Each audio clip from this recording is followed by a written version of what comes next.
Hi, I'm Anna. I've been with Rob for quite a while now. We met in college, got married soon after, and have been together for 15 years. Life with Rob was generally peaceful. We lived in a decent house, had good jobs, and shared a bunch of common interests. But there was always something missing: a child. You see, we tried for years to get pregnant.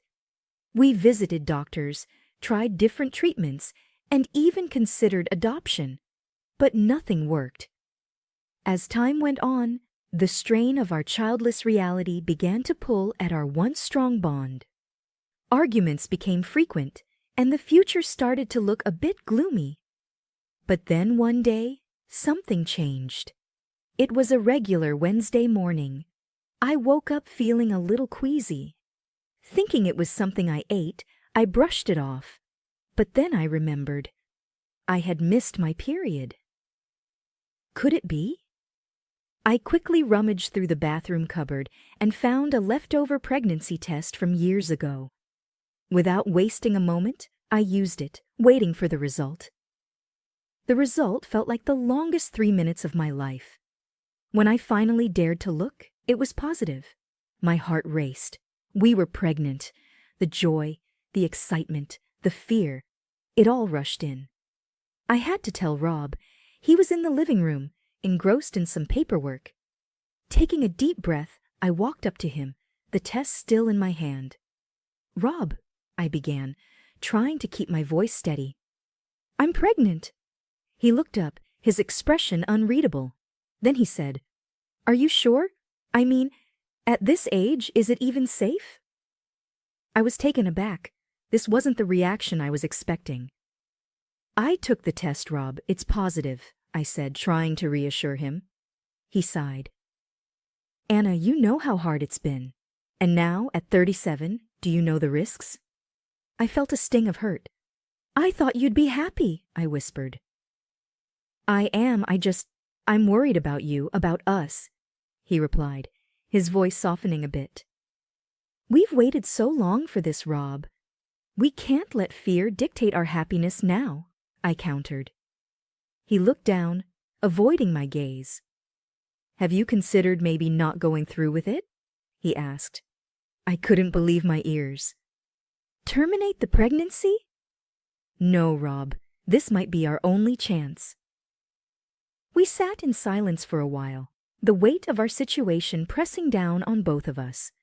I wanted him to be as overjoyed as I was, but at that moment, all I saw in his eyes was fear and uncertainty. That night, as we lay side by side in bed, I held on to hope. Hope that our child would bring us closer again. Hope that our love was strong enough to overcome any challenge, and above all, hope for the future. The next few months were tough.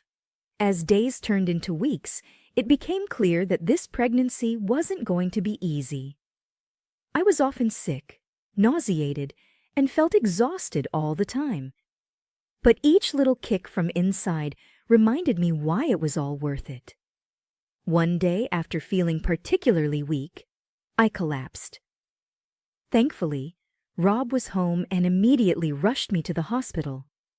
As I lay on the cold hospital bed, surrounded by beeping machines, I felt more vulnerable than ever before.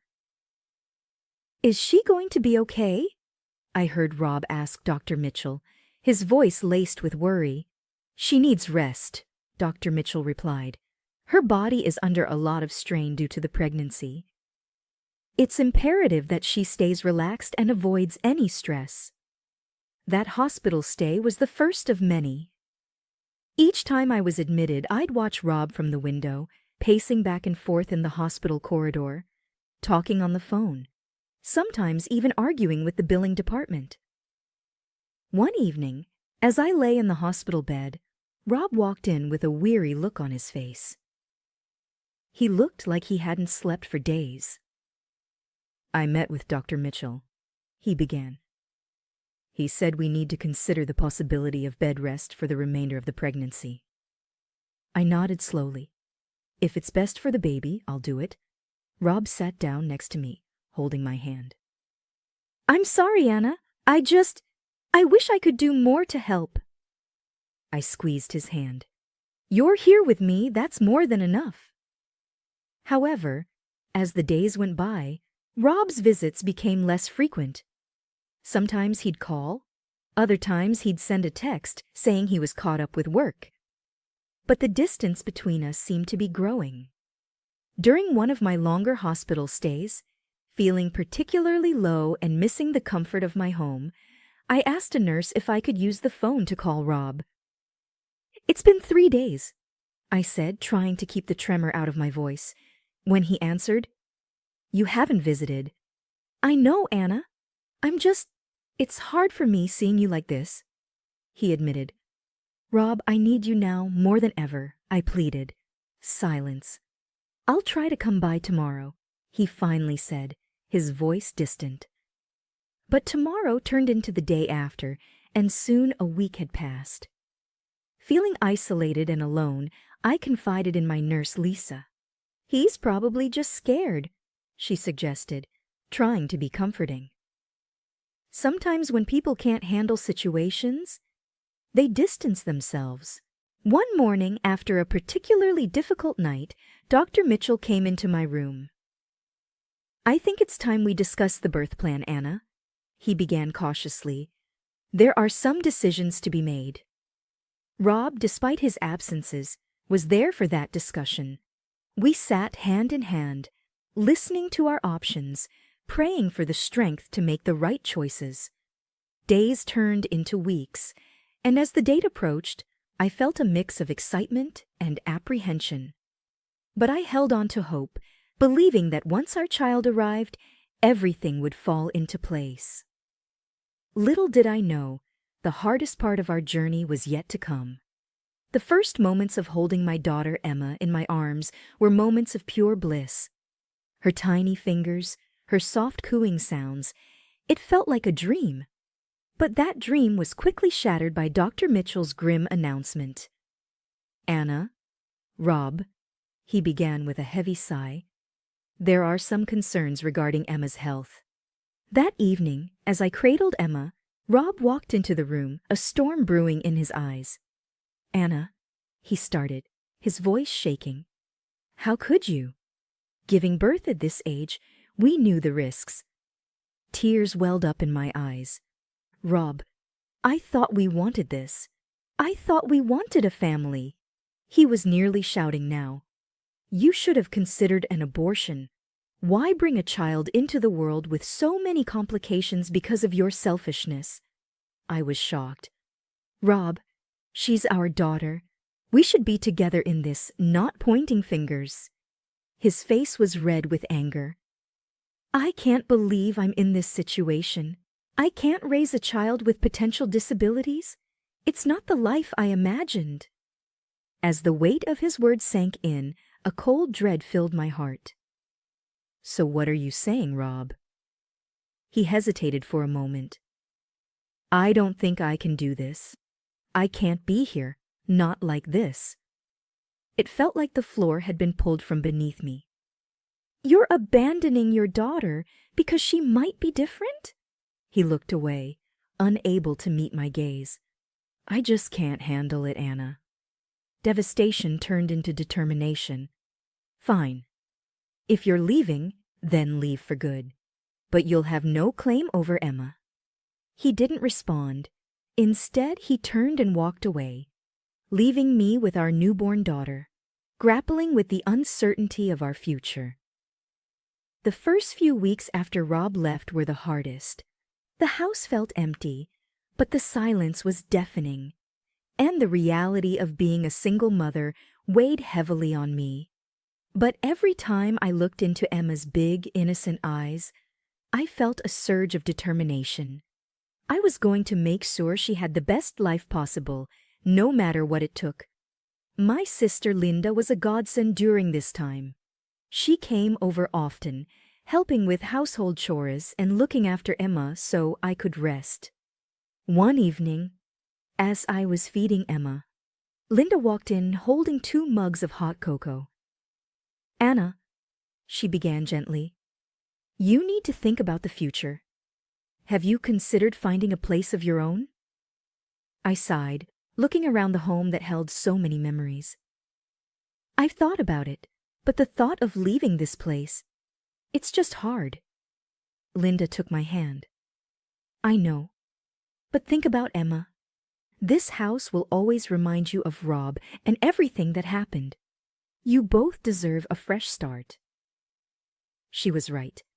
I needed to let go of the past and focus on building a new life for Emma and me. The search for a new place wasn't easy with my limited savings and no job. Options were limited.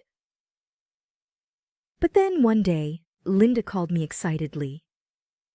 Anna, you won't believe what I found. There's a small house for rent in my neighborhood. It's perfect for you and Emma. I went to see the house the very next day. It was a cozy 2-bedroom place with a small garden in the back. The landlord, Mrs. Peterson, was a kind elderly lady who lived next door. Linda speaks very highly of you, Mrs. Peterson said, smiling warmly. The place is yours if you want it. I felt tears of gratitude welling up. Thank you, Mrs. Peterson. This means so much to me. Moving in was hectic, but with Linda's help, we managed. As I set up Emma's room, filling it with toys and her tiny clothes, a sense of peace washed over me. This was our home, our sanctuary. Linda popped her head into the room. How's it going in here? I smiled, hugging Emma close. It's perfect. I can't thank you enough. She hugged us both. That's what family is for. You're not alone in this, Anna. Remember that. Days turned into weeks, and life began to settle into a new routine. Morning walks with Emma, visits to the local park, and coffee dates with Linda became our new normal.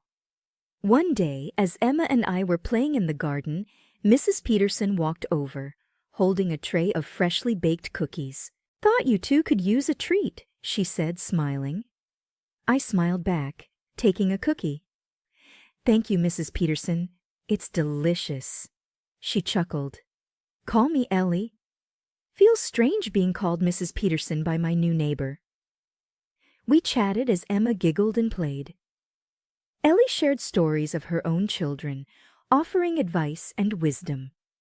I felt a connection, a sense of community that had been missing for so long. As the days went by, the pain of the past began to fade.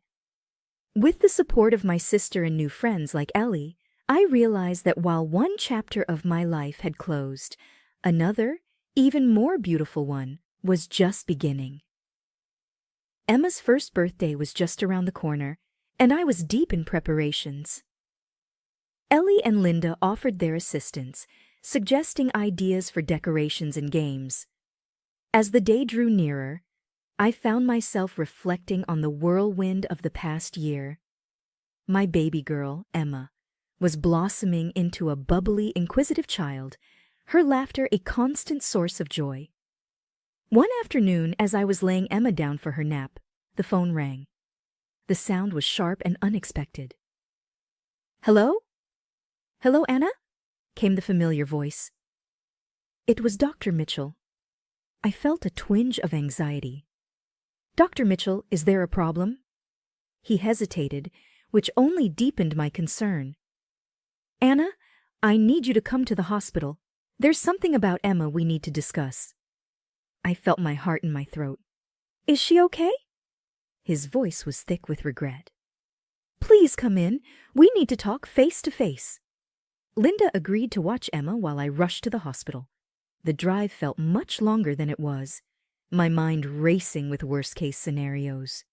Dr. Mitchell greeted me in his office, his usually calm face lined with worry. Anna, I'm so sorry to call you in this way. My patience was thinning. What's going on? Taking a deep breath, he began. There's been a grave error. The initial test we ran on Emma after her birth got mixed up with another baby's. My confusion grew. Meaning?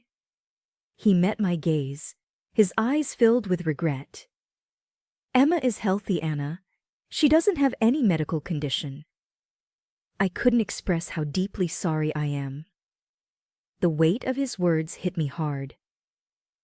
You mean to tell me I've lived this past year under false assumptions? My life turned upside down because of this? His voice was barely above a whisper. Yes, and it's my responsibility. I can't begin to fathom the pain this has caused. I thought of Rob, of the bitterness and pain this mistake had caused. It's shattered my life. Dr. Mitchell looked defeated. I know words can't change the past, but I'll do everything I can to make it right. I took a moment to collect my thoughts.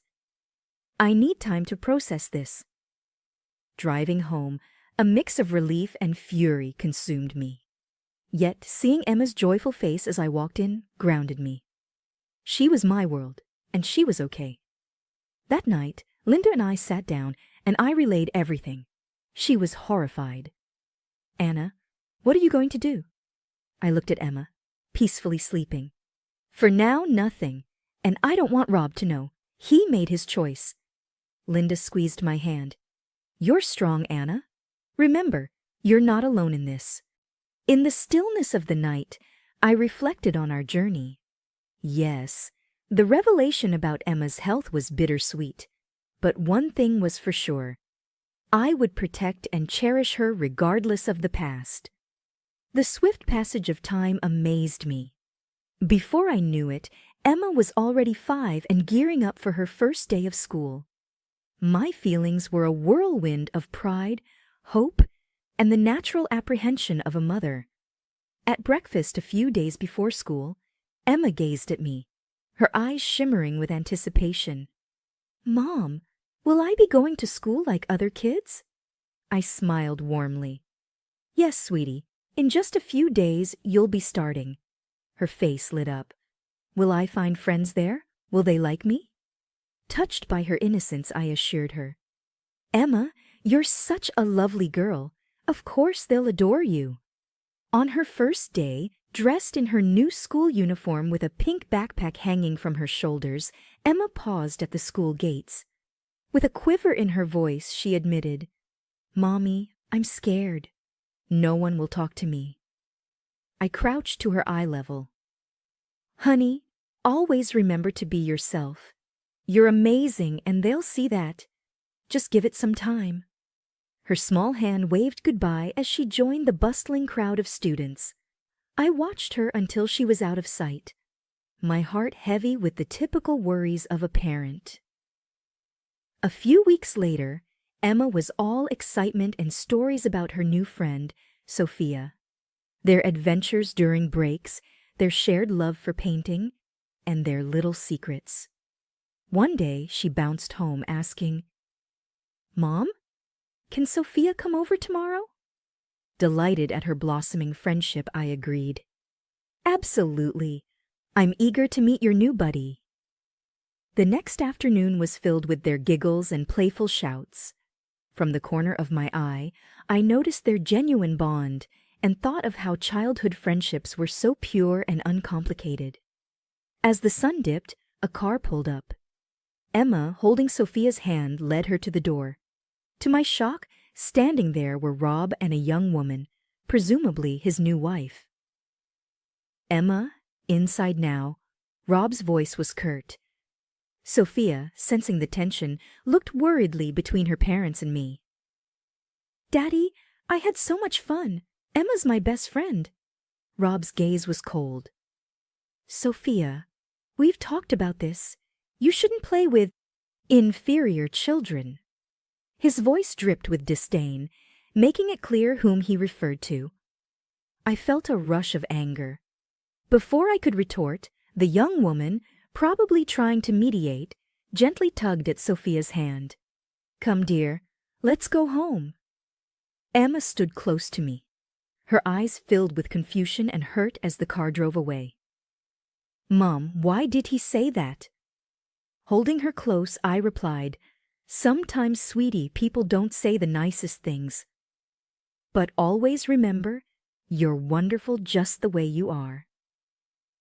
That evening, as I tucked Emma in, I promised myself that no matter what, I'd always protect her from the cruel judgments of the world. Only days after the incident, my phone buzzed with an unknown number.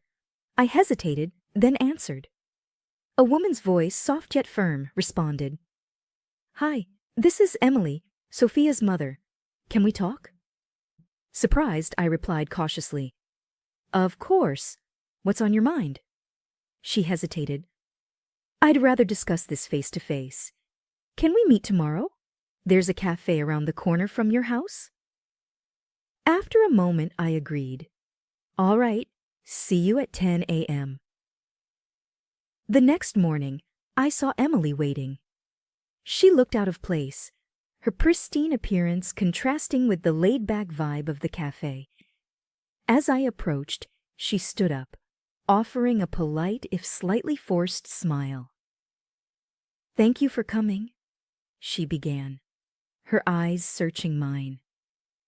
After the other day, I couldn't shake off a nagging feeling that there's more to the story than Rob's told me. I took a deep breath. I'm not one to spread tales, but since Sophia is involved, I think you should know. She leaned forward, anticipation evident. "Please tell me everything." Over the next hour, I unfolded our past, how Rob and I had struggled with fertility, my unexpected pregnancy, his disinterest, the misdiagnosis, his leaving, and my subsequent journey with Emma. I made sure to be factual, not letting emotion color the narrative. Emily sat stunned. "He never told me any of this. He said you were the one who left him, and he always painted such a rosy picture of your marriage." I shrugged. "Sometimes people craft stories to cope or to hide." She looked defeated. "I feel like such a fool. I thought our love was genuine, but now it seems like he was just replacing one life with another." "Emily," I started, my tone firm, "it's not about him anymore. It's about Sophia and Emma. They formed a bond. I don't want Emma to suffer because of our past." She nodded. "I completely agree. Children shouldn't be dragged into adult disputes." As we parted, I felt a weight lifted. For the first time, I felt like I was truly free from Rob's shadow. Having laid our past bare that evening as Emma played with her toys, she looked up. "Mom, will I see Sophia again?" Smiling, I said, "Yes, sweetie, you will. And always remember, your past doesn't define your future. You do." My phone buzzed on the coffee table, startling me from my thoughts. Rob's name flashed on the screen, a name I hadn't expected to see in a long time. Hesitating for only a moment, I answered. "Anna." Rob's voice was filled with a mix of anger and desperation. "Do you have any idea what you've done?" I frowned, taken aback. "What are you talking about?" His voice grew softer, almost pleading. "Do you have any idea what you've done? Emily left me, she filed for divorce, and she's taken everything. Everything. I've lost almost everything, Anna, and it's all because she spoke to you." I could hardly believe what I was hearing. "Rob, you made your choices." I just told her the truth. There was a heavy pause. "She also told me about Emma, that she's healthy. You never told me. Why would I? After everything you said, after everything you did, you didn't deserve to know," I retorted. Rob's voice grew desperate. "Anna, I made a mistake. I realize that now. I want to be there for Emma. I want to be there for you. We can be a family again." I scoffed in disbelief. "Now that your life's in shambles, you suddenly want us back? You're unbelievable, Rob." "Anna, I know I messed up, but I've changed. Please give me a chance." I could feel anger rising in me. "You walked out on us, Rob. You called our daughter inferior and turned your back. Now that your little fairy tale with Emily has ended, you think you can just waltz back into our lives? Think again." He sounded desperate. "Anna, I was wrong. I see that now. Can't you give me another chance?" No, I replied firmly. Emma and I have moved on. We're doing just fine without you, and we don't need or want you in our lives. But Anna? It's over, Rob. Goodbye. I ended the call, my heart racing. I took a deep breath, letting the emotions wash over me. Emma and I had each other, and that was all that mattered. I wouldn't let Rob's selfishness disrupt our peace. Whatever challenges lay ahead, we'd face them together.